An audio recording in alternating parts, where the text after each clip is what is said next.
All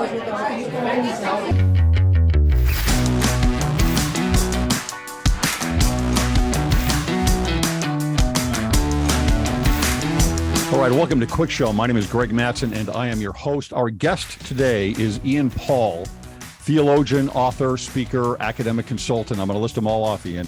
Adjunct professor at Fuller Theological Seminary, associate minister at St. Nick's, Nottingham, managing editor of Grove Books. I get your emails all the time. Member of the General Synod with the Church of England, and a chocoholic, as you put in here. Yeah, absolutely. But I love English chocolate, I'm afraid, not American chocolate. English talk. Okay, what's English the difference? Chocolate. Oh, you put some weird kind of thing in it, which gives it a kind of little astringent flavor to it. So okay, we don't like that here. We don't like that stuff. Okay, what about we like Swiss our chocolate chocolate? Sweet. What about Swiss versus English? Yes, exactly. Yeah. Last time we spoke, we talked about your book on the Book of Revelation. Oh yeah. We're going to focus this time on the Christmas story, and I wanted to start off with just thinking about the environment in Galilee and in Jerusalem at the time of Christ's birth. Yeah. What's happening there? There's probably some political forces happening within the church, even within Judaism. Yeah. Certainly with the Romans. Yeah. What do we know about the environment that Jesus is born into? Well, Greg, I think that nowadays most scholarly discussion will avoid talking about Judaism in the first century, and rather they talk about the Judaisms of the first century for a couple of reasons, I think. One is that there's very clear historical evidence of different Jewish groups pulling in different directions. So on the one hand, you have the priestly group who have a power base in Jerusalem, whose focus is around the temple, and ones who are kind of, I think, seen by the others as being corrupted because of collaboration with the occupying powers at various different times.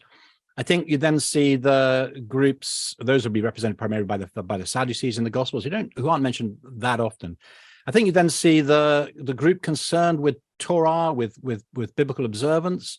So typically the Pharisees, which were largely a lay movement, but very concerned with obedience to the law. And those are the characters who, interestingly, are most often portrayed as in conflict with Jesus, though we ought to note that, at one point in Matthew's gospel, Jesus says, that you should observe that his disciples, you should do what the Pharisees teach, but don't follow their example, for they do not practice what they preach, which is where we get that phrase from in English. And of course, we recognize that there were Pharisees within the early Jesus movement, followers of Jesus. We see that in the Gospels, we see that in Acts as well. Then a third group would be represented by Simon the Zealot in amongst the disciples, who would be those who were agitating for direct political action and probably violence as well, so wanting to expel the Romans by force. And then, of course, you then have a fourth group, which I tend to say is the crazy guys in the desert. There is continuing to be academic debate around this group, but the Essenes, represented by the community at Qumran, who had a kind of quietist sense of expectation about the coming of the promised one. So we do see those kind of I think we see in the Gospels, we see the marks of the sort of interactions there between those different groups. And there's a continuing debate really about the political dimension to expectation. I mean, I've just been rereading Tom Wright is one of his big series, Great New scholar. Testament, the People of God, and chapter 10, where he kind of explores the issue of the hope of Israel. And part of the debate there, certainly in the UK, I know the debate's happening in the States as well. In the UK, there's a bit of pushback against Tom Wright's view from particularly John Barclay, based in Durham, around the political dynamic here. The way that Tom Wright talks about it is that, in a sense, the hope or the expectation of Israel of return from exile in terms of their political, their religious autonomy has not been fulfilled. So Tom Wright characterizes Jewish expectation across those different groups as the hope of a proper return from exile. Now, John Barclay says that's a great theory, apart from the fact that there's simply no language about that in the first century text. So the question is, how much is there kind of implicit expectation there? And for me, I think it's really interesting to go to the beginning of Luke's gospel, where you can see quite a lot of these dynamics of expectation in the early chapters leading up to the birth and the nurture of Jesus, and then that gap prior to the beginning of his ministry. Because, I mean, one of the things we do in the Church of England is we daily in the mornings read what we call I don't know if your viewers would use this language, we call the Benedictus, which is the Song of Zechariah. Is that language you'd use? No, it's not. Okay. Well, that's kind of part of our liturgical Not that we're tradition. against it, but we just don't use it. No, okay, that's great. And the reason is that's because of our heritage through medieval Catholic Latin and the Vulgate and so on. Right, sure. So it's because in Latin it's the first word of Zechariah's song in Luke. I'm looking at here, Luke 1:68. Blessed be the Lord, the God of Israel, for he has visited and redeemed his people. He's raised up a mighty Savior for us out of the house of servant Israel. Now, what I find really interesting here is that you can see the kind of language of political expectation pushing through. So the Zechariah says, verse 71, Luke 1:71, that we should be saved from our enemies, from the hand of all that hate us. So you think, okay, well, that could be construed as quite political language if you're thinking that the Roman occupying powers are the ones that, quote unquote, hate us, who are oppressing, who are enemy. And that we being delivered from the hand of our enemies might serve him without fear. Now, here's the interesting thing, verse 75, in holiness and righteousness before him all our days. And I guess that's a kind of reminder to us that in the ancient world, you don't have that simple separation between the political and the religious. You know, when the Romans came in, they came bearing the standards, they demanded obeisance to the emperor, they brought with them the pantheon, and Roman conquest of other nations was a sign of the superiority of their gods. If you go to Aphrodisias in Western Turkey, you can find this incredible frieze of goddess Roma with her foot on the figures of those nations that have been oppressed, symbolizing the victory of their spiritual victory, as it were, over those nations, not merely military and political. And yet, here's the really interesting thing in the Benedictus. He goes on to say, you, my child, will be the prophet of the Most High. Well, that's pretty Old Testament religious language, as it were, to give knowledge of salvation by the forgiveness of all their sins. So here's the question: who is Israel's true enemy? Is it the political, political military complex of Rome? Is it actually to do with spiritual conflict and the purification of the people? So you see those oftentimes throughout, Scripture, you see this parallelism between the political and the spiritual. In fact, oftentimes, for example, the Exodus, going back to the Exodus, is used in that spiritual manner, right? You're talking about an actual political liberation from the Egyptians, but it's referenced more in a way of often I liberated you, but this is in essence maybe a symbolism of I liberate you from the adversary, right? I liberate you from sin, and then I bring you through the wilderness to the promised land. Yeah, and of course, and that's one of the key ways in which New Testament writers pick up that Exodus language, so that, for Paul, we celebrate Christ, our paschal sacrifice has been sacrificed for us. Our paschal lamb has been sacrificed for us. Therefore, let us celebrate the feast. So for Paul, he takes that, what we would probably describe as a political liberation, but he's quite clear that this is, as it were, an anticipation, or this is a rerunning of this, is in the liberation from sin that Jesus sacrificed on the cross as an atoning sacrifice and his resurrection. Now, going back to these different groups you were talking about, I would probably lean a little bit more, I think, toward Tom Wright in his understanding of that, in that, okay, so you've got this group that is taken exile to Babylon in 587, 586 BC. But how many in Judah are actually taken captive to Babylon? How many are left behind? And so you've got, we know there's a group left behind, right? Because Jeremiah is still behind there. They actually set up a governor. Some of them end up going down to Egypt for a while. You've got that in Scripture. And so there are some.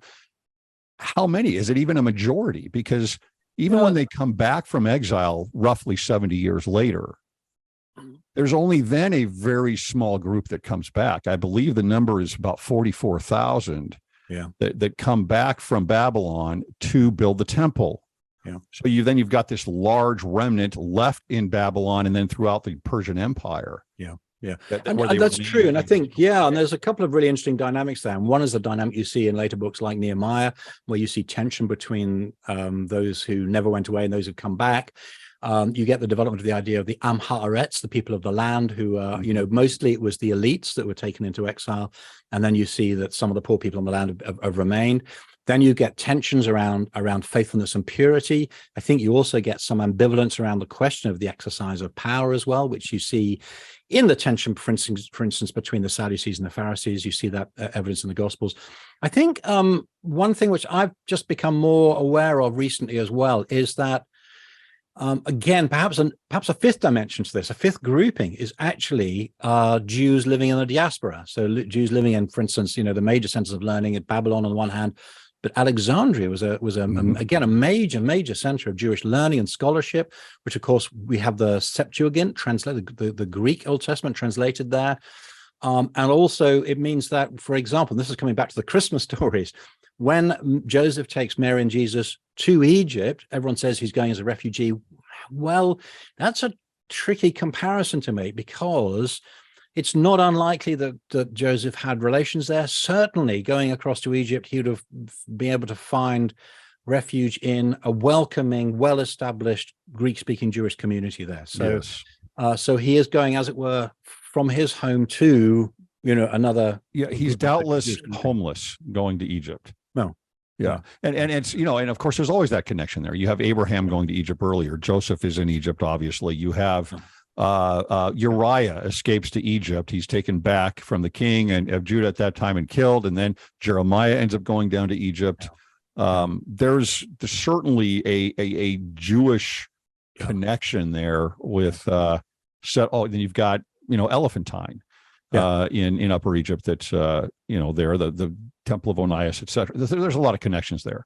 And that patterns what we see, certainly we see in the UK and you see in the States, of patterns of migration where, people migrating from a particular area, they come and they join with, either relations or people from the same ethnic and national group in the country. So you end up getting these clusters of migrant communities embedded in the host country. Yes. So I want to move over to Joseph and Mary here. Oh, yeah.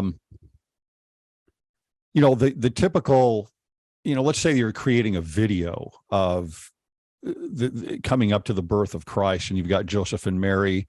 It's usually something to the effect of, Joseph as a carpenter, which could actually mean almost any kind of smith, but he's out there, he's working the wood, and he's very poor. Mary is very poor. Yeah. They arrive in Bethlehem, and they're not accepted into an inn, but. And so it's kind of like they're outcasts all the way around. That's kind of the story that we get and that you see. But there's some conflict with that. There's some problems there. I mean, even going through the two different genealogies of Mary and Joseph, they're going to Bethlehem, the city of David, so to speak, because they are direct descendants of David. Yeah. Right. No, so there's certainly some social cachet there. For them. There is. Now, this is a really fascinating question. I've got into a little bit of controversy in exploring this, and we'll come on to why. I mean, I think there's a number of parts of this story which have been put together. So we've got the issue around in Luke chapter 2, the issue around the translation of one or two key terms. So let me just scroll down to the text here. So I've got it in front of me. So in Luke chapter 2, they all went to be registered, each to his own town. Now, here's just an interesting detail of observation, which is that people often say, "Oh, well, Joseph has gone to Bethlehem because he was of the line of David, so it was his ancestral home," which is what Luke says in verse 4. But actually, Luke has already said that each person went to his own town. So that Joseph actually returns to his own town, which is Bethlehem. It's not merely an ancestral town. It is actually his town as well. One of the best explorations of this was a Stephen Carlson's article in JST. Which journal is it? I've got a link on the blog. Sorry. Where he explores the whole question about the kataluma, the room in Luke 2 verse 7. And again, there's a whole history here of interpretation around the term Kataluma. Now, we just need to recognize modern translations. They carry the baggage of tradition. And we got into a problem in 1611 with the authorized version, the King James version, because they translated this word Kataluma as inn. Now, of course, in our context, an inn is there was no room in the inn, and an inn is a place where people go to stay and you pay money and so on. But the context of this being Joseph's own village means that he would have had relations there. He would have had his family home there. So the idea that he had to go and look for accommodation in the inn is bizarre, number one. Number two, the word Kataluma doesn't mean inn. We've got a perfectly good word for that when Jesus tells the story of the Good Samaritan, which is pandocheon, which is a caravanserai, an inn where you would pay and you'd be amongst other people as well. And all the evidence says, now, hang on a minute, what was going on here was that typically in a first century Israelite home, you'd have usually one main room downstairs. You'd have all the family doing the business there during the day. You'd have animals kept there as well. The animals might be separated off by a low wall with the places where they eat, the food troughs on the top. Why do we use the word manger? The word just means food trough, okay? It's just where the animals eat, because it's acquired this kind of special Christmassy magic around it in the history of translation. And the Kataluma would be the upper room, and it would be quite normal that as the family expands, as the son brings a wife, then they would just build a little room on the top. I've actually stayed in one. I stayed by the Jaffa Gate in Jerusalem, in this hostel, and they'd actually built extra rooms on the top. I stayed in a little Kataluma at the top with a lovely view of the city. I'm thinking, also I believe that, when you go to the Septuagint and you look in therefore the Old Testament writings, the word that they use there, and I can't remember the word in Hebrew, that is used for inn, that we like we know of in the Christmas story, is the same word in Greek in the Septuagint that is used for Jesus at the Last Supper. Yeah, that's right. The word Kataluma again. Now, in the Septuagint, the word Kataluma is used for a range of different kinds of lodging places. Okay. But again, certainly in Luke and in Mark, the word Kataluma is used for what we would call the upper room, because that would normally be where this guest room would be built. Now, clearly, it can be quite substantial. So if Jesus is going to have the Last Supper up in the Kataluma, it must be big enough to hold him and the disciples and those who are waiting on tables and so on. Mm-hmm. But they're not always that so large. And again, Stephen Carlson's really helpful in looking at the grammar here. Why does she give birth and lay him in the animal food trough? Because actually the Kataluma above the guest room wouldn't be large enough as a place for Mary to give birth. And here's the other dynamic as well. We kind of are in the habit of reading this in an individualized modern way, as if Mary and Joseph, Mary gave birth on her own. But again, in first century culture, and actually in most cultures around the world, except for the very recent West, the birth of a child would be something that brought the community together. You'd have, women in the community who would be skilled as midwives, who'd have experience.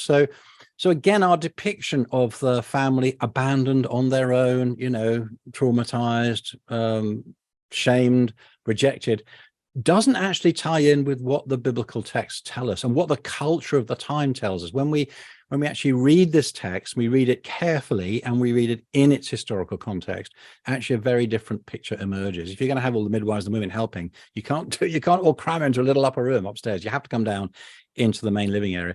And again, we just seem to project our idea that, if you had domestic animals, you keep them in a separate place from where people live. Well, again, most cultures of the world, you don't. If you look at other parts of the world, other than the West and the European West or parts of America, you'd find that, animals just come in and out the whole time. The division between animal life and human life just isn't that strict. Mm-hmm. In fact, we have that tradition here. We have the tradition of Welsh, what are called Welsh long barns. We have the animals at one end and people living at the other. In other parts of Europe, they keep the animals underneath, providing warmth in the winter, and the people living above. So it's much more that kind of context. And then I think the picture that emerges is really quite different from many of the traditional claims about Christmas. So, do you think that, okay, you've got there is the whole condescension of God, right? Mm. Where there's this condescension. He's lowering himself down to man, being born of a woman. Yeah. But perhaps what is happening in the Gospels, for example, is the authors are taking that theme and emphasizing maybe some of the story parts to show, hey, this is not a worldly man, right? This is not a man of wealth and status, that is, and that's not how he becomes who he is. Yeah. Right. This is about his perfection as a being, and as through spiritual efforts, and not through temporal efforts. Yeah. Does that make sense? Yes, it does. And there's absolutely no doubt that, for example, Luke's account particularly, there's a very clear contrast between the elites of worldly power and the birth of Jesus as king. So at every point, Luke is locating this story within the power dynamics of empire. So he begins in chapter 2. In those days, a decree went out from Caesar Augustus. Great point. Mm-hmm. So it's absolutely clear that Luke is contrasting the ordinariness of Jesus's birth on the one hand with the power dynamics on the other. And of course, the other gospels do that in different ways. So in John's gospel, we have Jesus's trial before Pilate, and Pilate explicitly talks about the power dynamics. Pilate says, that, I have power over you. And Jesus says, well, you wouldn't have any power unless it were given you from on high. My kingdom is not of this world, but from this world, in the sense of Jesus is saying, look, I don't operate. If it was, my followers would be fighting you now.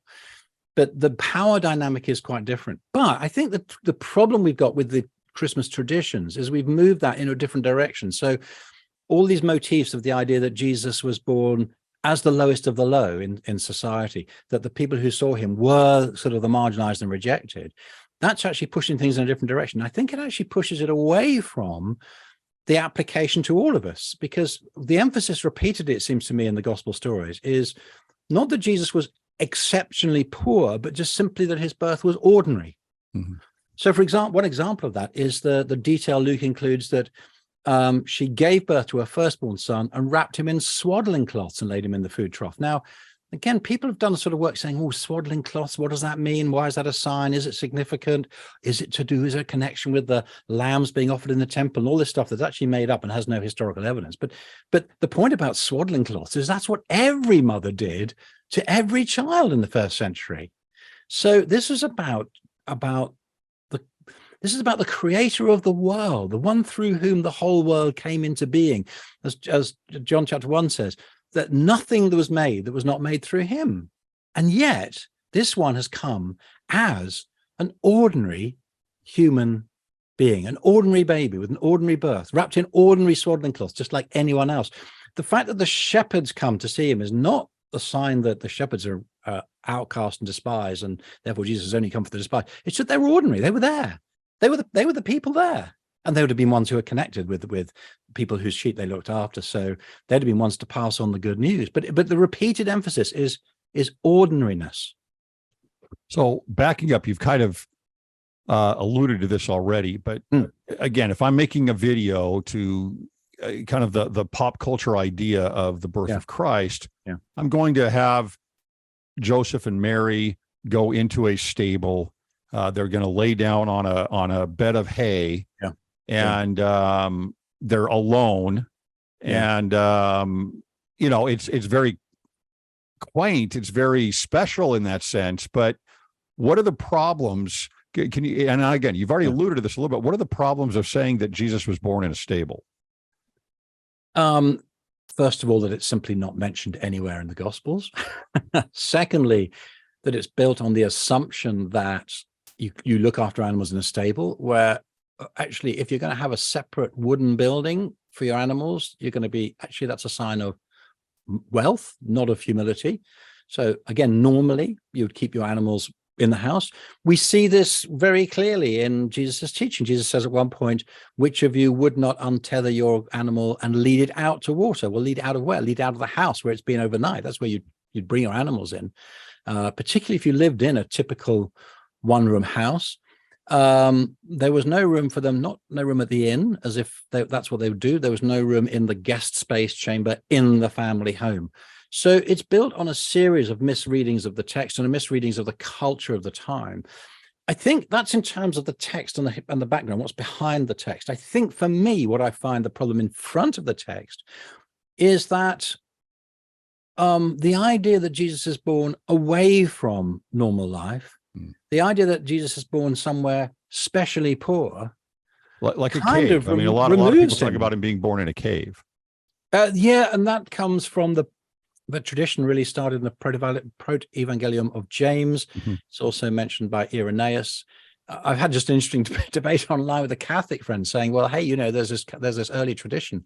And I want to say, well, hang on a minute, Luke's gospel is a bit earlier, and therefore I think a more reliable tradition. There's just simply no hint of that. The idea of a cave. I mean, certainly, but it's not implausible in that, again, we've actually, in Nottingham, here where I live, we've got caves that people lived in.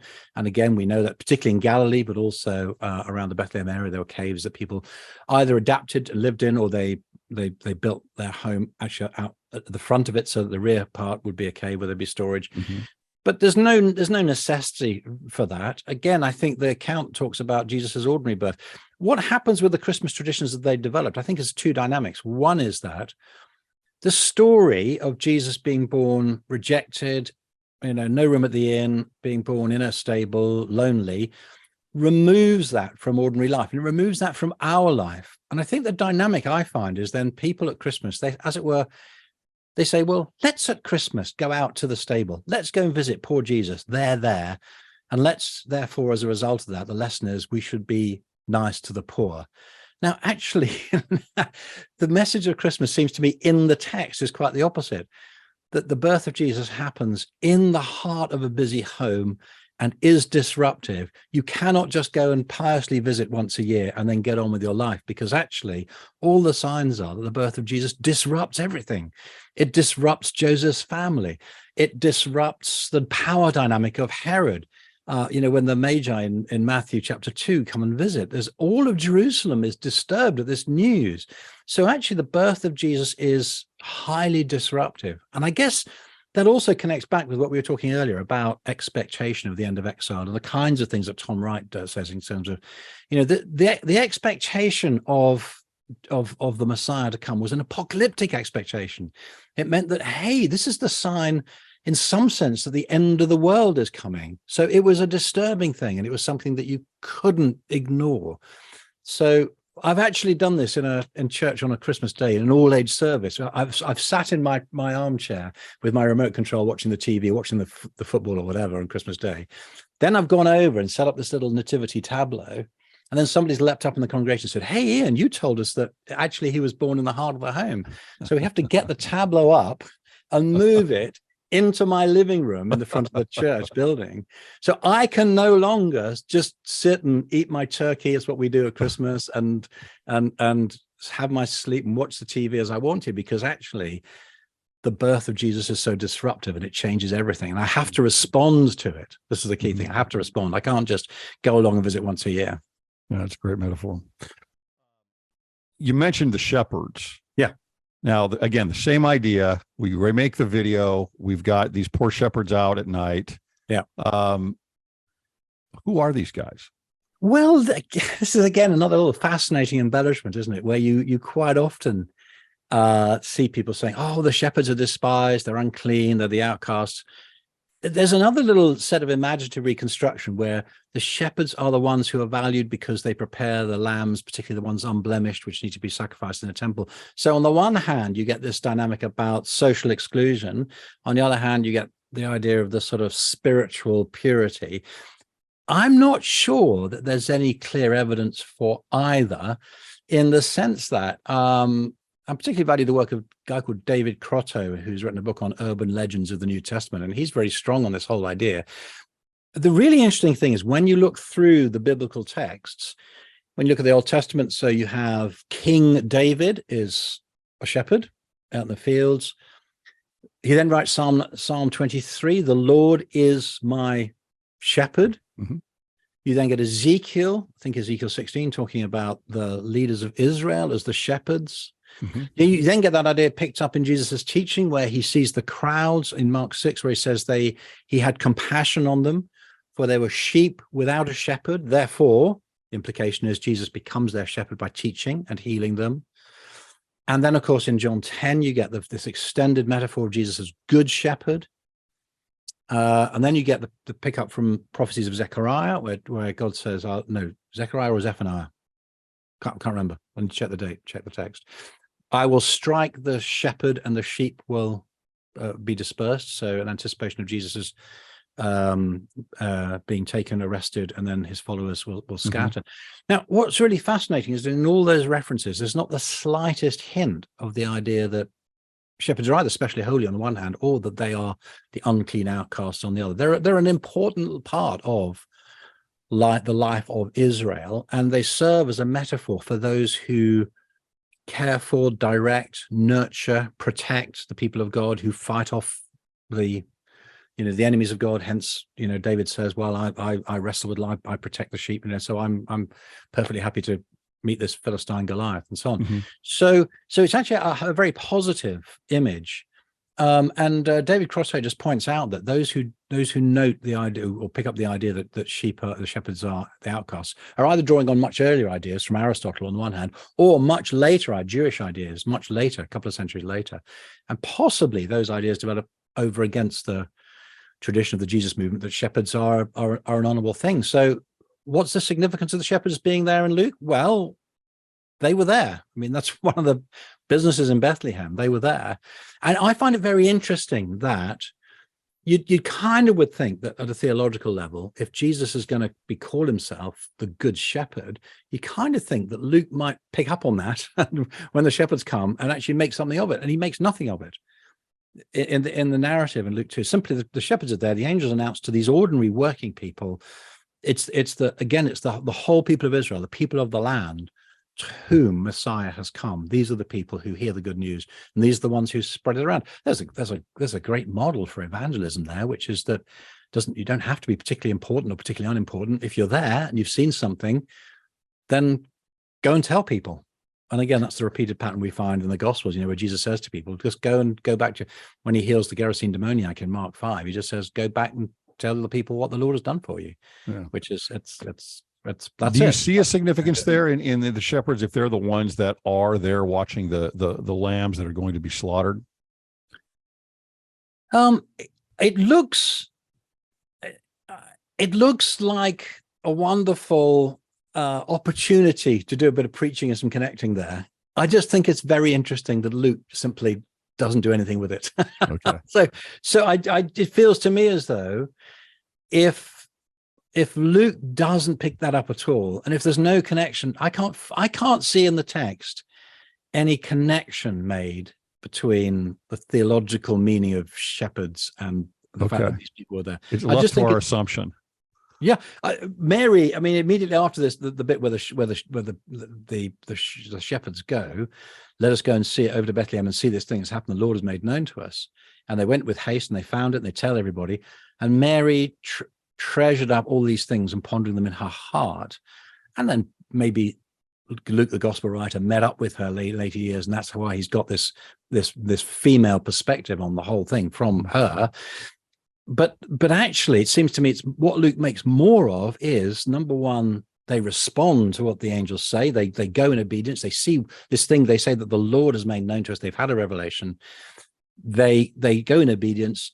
They go and see. They testify, and then they return, glorifying and praising God for all they'd heard and seen, as it had been told to them. So, in a sense, it's not so much who they are, it's actually what they do that matters. It's very striking. David Crossway picks this up. He says nobody's amazed that it's the shepherds who tell this news. It's the content of what they say which actually makes people amazed. Yeah. It's the content of the message. Yeah. Now, we didn't talk about this before, but what about the wise men? Right? Who are the wise men coming in from the east that are going to visit Herod and then show up who knows how long after? That's another myth, right? That they're there, right? I know we've got this in our nativity sets, and we've got shepherds. And it's like that's you're pulling two different time periods together here. You are definitely, and again, the obvious thing to suggest is that they've come within 2 years, because when Herod, goes to Bethlehem and executes all boys who are born within the last 2 years. So because he's asked them what time that that the star appeared. I mean, I think they're really interesting because, I mean, we say wise men or kings, that's the tradition. I mean, the word is magoi. And so we find in Acts, Simon the Magus. So they are Persian astrologers, wise men, teachers. I mean, they're probably people with quite a significant amount of religious power, may have been advisors to leaders. In the court somewhere. In the court, yeah. I think that, again, the significance is for Matthew is that, and interesting that they occur in Matthew only and not in Luke. The significance is that here you have Matthew, I think fair to say, the most Jewish of the Gospels. Matthew focusing on the importance of commandments. In the Sermon on the Mount, Jesus says, I haven't come to do away with the law, but to fulfill it. You've heard it said, but I say to you something even more demanding. You find the significance of righteousness in Matthew. 7 times righteousness is mentioned. Jesus, when John objects to Jesus' baptism, Jesus says, no, let's do it to fulfill all righteousness, not in a Pauline sense, but in a sense of doing the right thing in obedience to God's call, particularly in Torah. So you have the most Jewish feeling gospel, and then suddenly you've got in the middle of this these maybe Zoroastrian astrological, very, very foreign people, the kind of people you wouldn't expect to see having a significant role in this Jewish gospel. But it seems to me here you have, like you have in actually each of the beginnings of the gospels, you have a kind of what you find in a musical piece where you have a prelude or an overture. The overture introduces the musical themes to the whole piece. So you get a little sampling of each. And I think in many ways in the Gospels, in the introductions, you get a little overture. So you get these themes that are to come anticipated. And for the Magi anticipate the theme, which is put on hold quite a long way through Matthew's Gospel, but it pops up every now and then. And the theme is that although Jesus is the Jewish Messiah, he's a Messiah who will be welcomed by Gentiles eventually. And you get a little anticipation of that in Matthew 7, where you get the centurion asking Jesus to heal his servant. And Jesus says, I have not seen faith like this. I tell you the truth, many will come from the east and the west and sit at Abraham's table. So again, that little theme poking through that the Jewish Messiah of the Jews will actually be recognized and will be trusted by many, meaning not just Jews, but other people as well. And that reaches its full flourishing finally in Matthew 28 in the Great Commission, where Jesus says, I give you authority to go to all nations, teach them everything I've taught you, baptize them in the name of the Father, Son, and the Holy Spirit. So finally, you've had the little theme breaking through. Finally, it comes into full flourish just at the very end there. It seems also they're kind of pulling in some kind of fulfillment of Isaiah also as they speak of these things. Yeah, absolutely. And again, you see, it's really interesting. Going back to the sense of apocalyptic hope, which is you get those apocalyptic passages in Isaiah in several parts where, well, right early on in chapter 2, but also chapter 25 and so on, you get the idea that, that it's too small a thing for God to rescue his people, but actually they're going to become a light to the whole world, and that Zion will become the greatest mountain in the earth, and that all nations will be drawn. And I guess as well, for me, you get the tension. This is something, again, Tom Wright talks about really helpfully, is the twin themes of creation on the one hand and covenant on the other, that the coming of Jesus is both a fulfillment of the covenant hope of Israel. So we saw that going back to Zechariah and Benedictus, that you will fulfill the promise you gave to our forefathers, the promise you gave to Abraham, that covenant promise is fulfilled in Jesus on the one hand. On the other hand, the bigger picture, the promise of the restoration of creation in its sinfulness will be fulfilled in the person of Jesus. You get these two things intertwined. That's why, going back to my favorite subject, I love Revelation chapter 7, because on the one hand, now again, there'll be difference of views of interpretation of this amongst your listeners, but on the one hand, for me, in Revelation 7, you get John hearing the people of God counted out as 12,000 from every tribe. So there are an enumerated people of Israel from the 12 tribes. On the other hand, having heard that, he turns to see who these people are. And then you find that these countable Israelites are actually an uncountable people from every tribe, language, people, and nation, which of course goes back to a fulfillment of the promise to Abraham that your descendants will be as the sand of the seashore, uncountable. And in the in the renewed covenant in Jesus, the new Israel, become this uncountable people from every tribe, language, people, and nation. So in ultimate fulfillment of Old Testament promises. Sorry, I had to slip Book of Revelation in there, Greg, just to... No, absolutely. In fact, that's where we're going to finish up. I could talk to you for hours, Ian, but I want to finish up with Revelation. You are... Oh, yeah. Yeah. Did you have another point? No. That's great. Go on, yeah. We're going to finish up with Revelation. So you've written extensively on the Book of Revelation. You did your PhD on the Book of Revelation. What is the significance of Revelation chapter 12 in regards to the birth of Jesus Christ? Well, it's really central. So contrary to people who would read this in what I'd call a futurist way, where it's looking forward to something, actually, this text is pivotal in the Book of Revelation. And the reason we find it really hard to read well is because John is doing with this exactly what you find in newspapers these days, political cartoonists who very often, I'm pretty sure it happens in the States in the same way. Certainly in the UK, there's a very strong tradition of political cartoon where the cartoonist will draw a picture of some story that's really well known, but into that picture they will put characters who they draw in a way to make you realize these are political figures. So, I mean, our cartoonists always, I know that the culture of political commentary is different from one country to another, but our cartoonists are always making fun of our politicians. And they'll very often do that by drawing a cartoon where a politician is put into a story and they're clearly being made a fool by whatever their situation is. And this is exactly what John is doing in Revelation 12.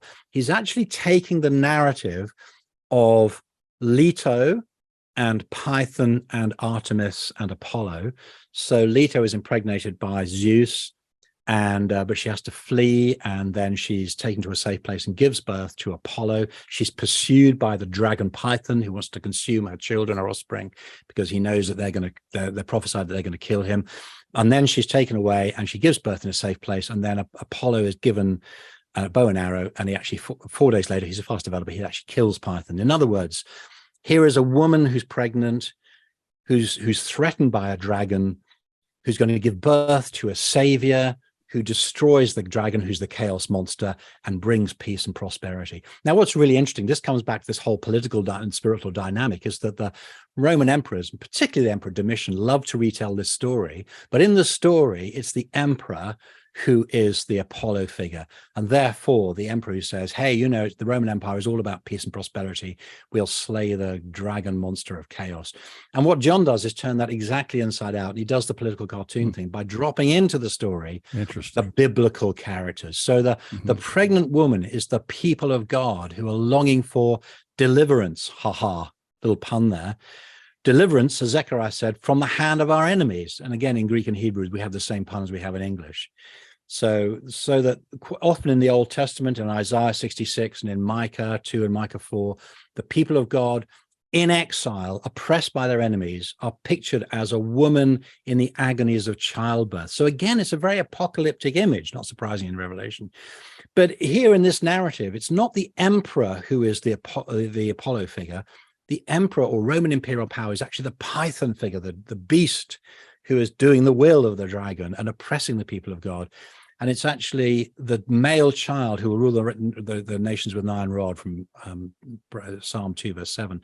The Jesus who is delivered born of the people of God, who is then crucified, then raised, and then snatched up in the ascension to heaven. He's the one who brings about the defeat of the chaos monster. So in fact, a friend of mine has produced a fantastic little Christmas video for kids, and it's called The Dragon at Christmas, where he draws out the implicit commentary in both Matthew and in Luke about the beastly opposition to the coming of Messiah. So Herod, in his fury in killing these children, is doing the work of this dragon, of Satan, who is opposing the birth of Jesus, because he knows that Jesus is going to come and deliver people from their sins. So Revelation 12 should be our favorite Christmas text, I think. Yeah, it should be right in there, right? Right in there with Luke 2. I've not heard people preach on it in Christmas, but maybe I I'll might do that.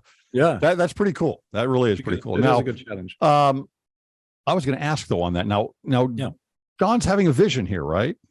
in Book of Revelation? I think we talked about this last time, actually. Is he having a vision? I don't. Well, I hesitate for three reasons, and I might have done a bit of work on this actually since we last spoke, Greg. That number one, I was slightly bored in a conference where I was giving a paper, and I'd already heard the person giving the other paper, so I was just doing homework while I was sitting there on my laptop, and I divided the text of Revelation into things John saw and things John heard.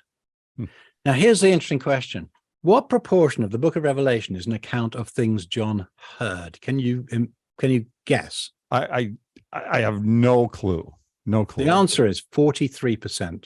Interesting. Okay. So, for example, and this is in direct words heard as compared to seen. Correct. So, for instance, all of chapters 2 and 3 are things he hears. All the hymnody is things he hears. Actually, most of chapter 11, if you look carefully, is things he hears the angels say. In chapter 18, all the woes and the judgments, those are all things that people say that he hears. 43. So I'd say to people, hey, it's not just a vision report, it's an audition report as well.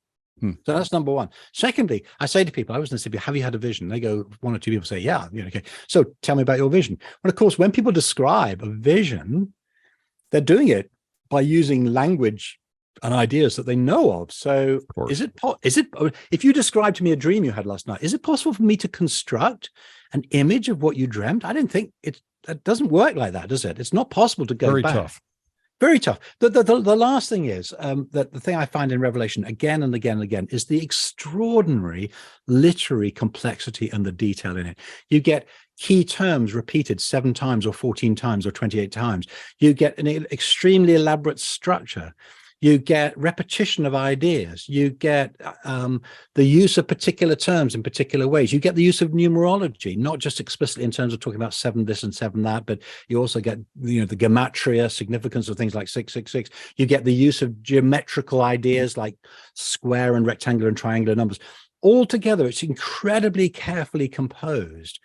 So even if its origin was in a visionary experience, it's really important to remember what we have is a vision report. And John's emphasis at the very beginning, at the very end, is to say, if anyone takes away anything from these words here, then God will take away from your blessings. Everyone adds to these words. So he's really focused on the words he's written. And really interestingly, in the epistolary ending, I mean, this is an apocalyptic visionary prophetic letter.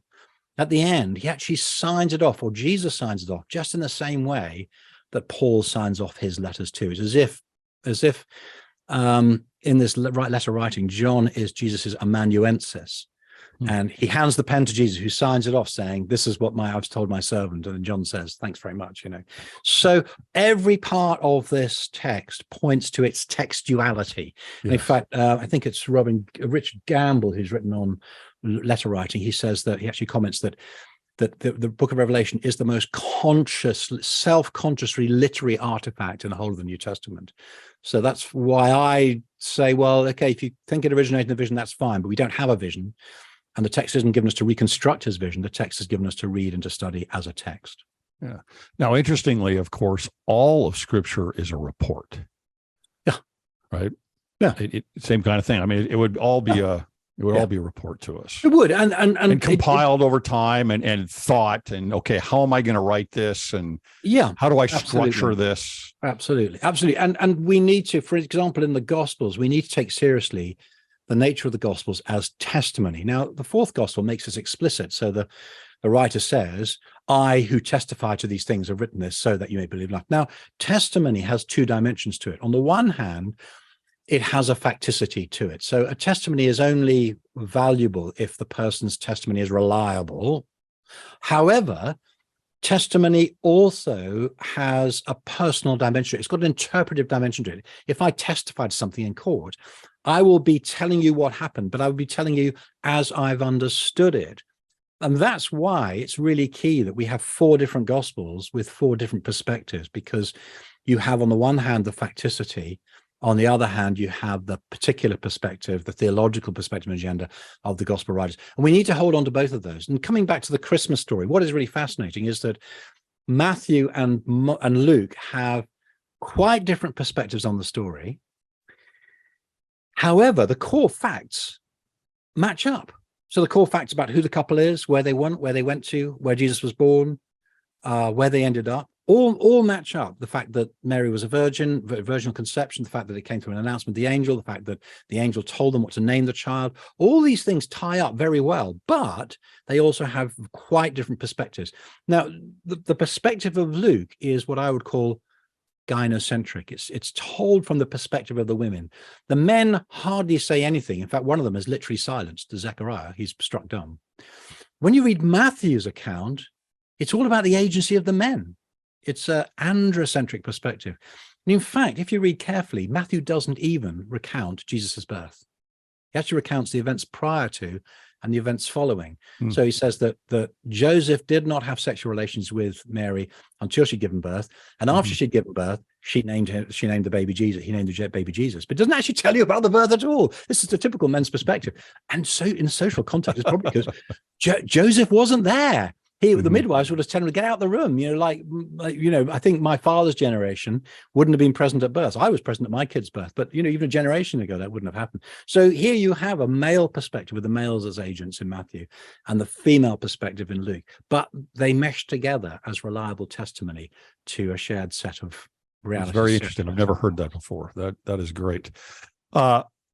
Wonderful, wonderful stuff on the Christmas story. I want to end with, I'm always interested in the state of Christianity throughout the globe, right? I mean, everywhere. What is happening? We know that in almost every outside of the more undeveloped countries in the world, the developed world is declining in religiosity, church going, faith, etc. Our numbers here in the U.S. continue to decline. And I know it's the same for you there in the U.K. You recently had a census that came out there, the ONS census of religion in England and Wales. And I think you've got that in front of you. So I'll let you go over the numbers if you want. But same thing, a decline in religion and religiosity there in the UK.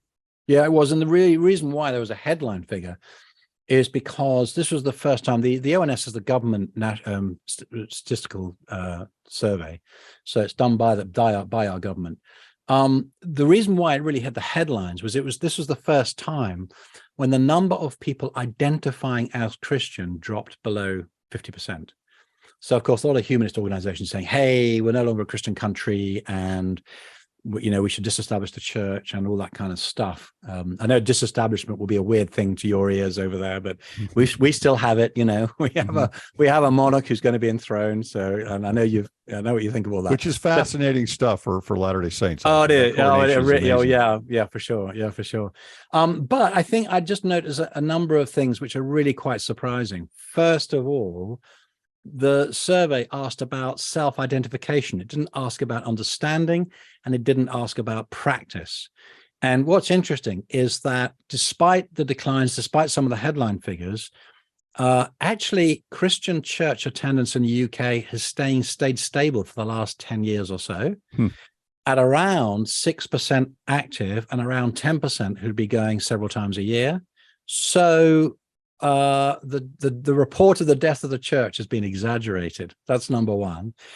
Number two, this is not about people changing their minds. This is generational. And I just did some quick sums. I noticed that the decline in people identifying as Christian exactly matches the change in generationally. So the number of people who've now entered the survey this year, 10 years later from the previous one, and the number who've died. So this is a generational shift. Number three, here's the interesting thing.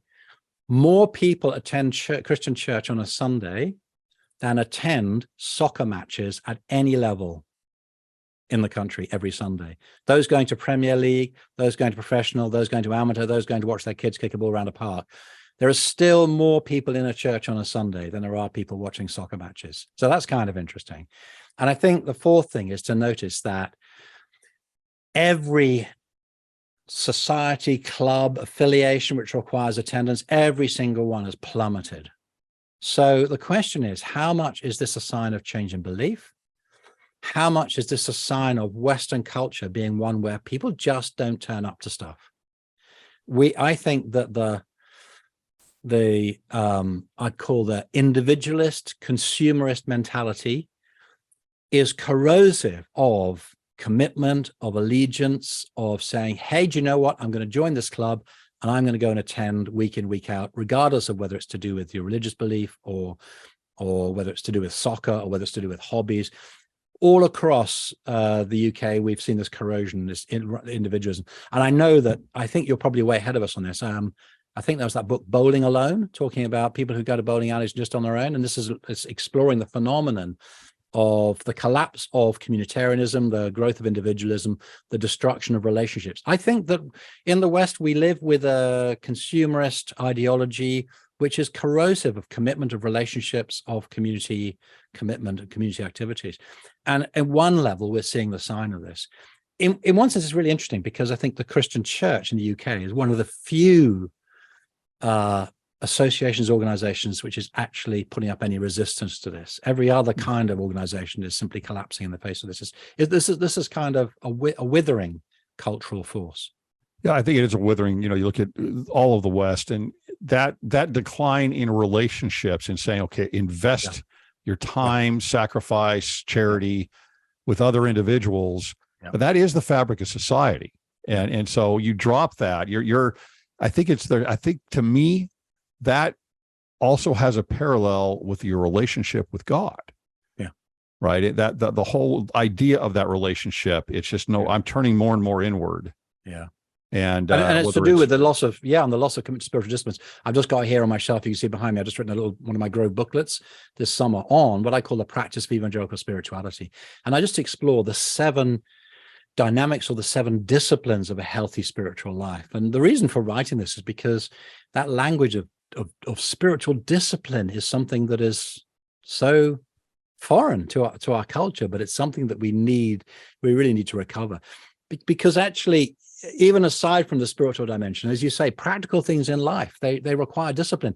Psychologists have done these tests that children who are able to discipline themselves to withhold gratification, not to eat that sweet right away in the hope of a better promise, they are the ones who do better in life in the long term. It's that ability to prioritize relationships and to prioritize other people, which mean that you end up with longevity and stability in relationships, which are really satisfying. So it is a spiritual issue, but it's also a major cultural issue for us, in Western culture. Yeah, absolutely. Well, Ian, thank you so much for your contribution here on the podcast, and a very happy Christmas to you and your family. Thank you. He has a website and correct my pronunciation on this because I never get it right. It is Pacifizo. No. Say it. All right. 2 out of 2 I missed. Wait, well, that's say Fiso. Yay, okay, Sofizo, right.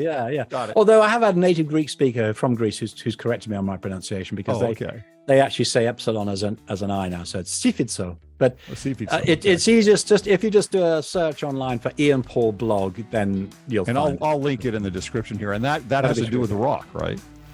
That's to do it's to do with the pebble. That's right. Persephos is the pedal, and the pebble is what you use both to cast your vote on the one hand, but also to do your sums. So my little pun is that on the one hand, I think Christian faith really adds up.